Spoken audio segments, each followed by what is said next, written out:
আসসালামু আলাইকুম। আজকে আমি মাছ ভাজির রেসিপি দেখাবো। তো আমি মাছ আগে থেকেই ধুয়ে নিয়েছি। আর হলো যে মাছের উপরে হলুদ দিয়ে দিছি, এরপর মরিচ দিয়ে দিছি, লবণ আগেই আমি দিছি। তবে এরপর মাখিয়ে নিতে আসি, যেহেতু ভাজি করব।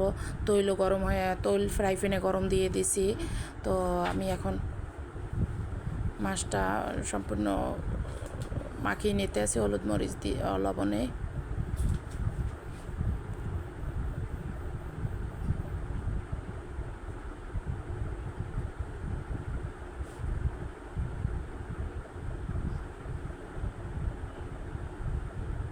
এরপর একের পর এক আমি ফ্রাই প্যানে দিয়ে দিচ্ছি।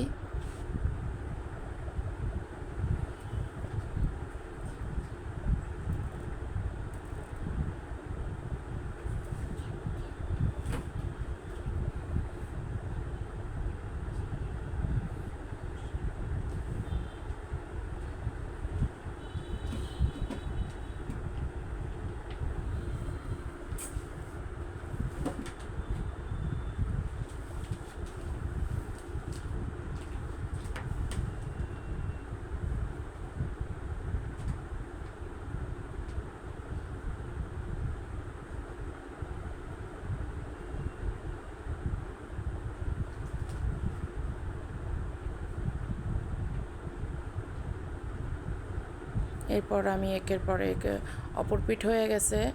এরপর আমি মাছ উল্টিয়ে নিতে আসি।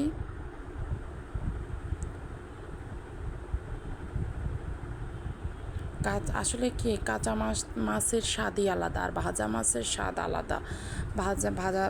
মাছ ভাজি করে তারপর আবার ভুনা করলে তো সেটার স্বাদ হয় আলাদা, আর কাঁচা মাছের ভুনা করলে সেটার স্বাদ হয় আলাদা। যাই হোক, এখন আজকে আমি যেহেতু নদীর পাঙ্গাস মাছ, তো আমি মাছটা একটু ভেজে নিতে আসি।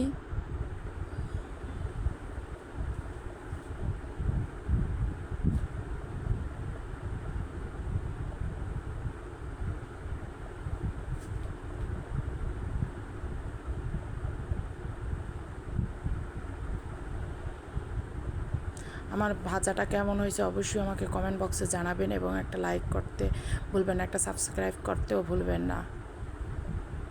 আল্লাহ হাফেজ।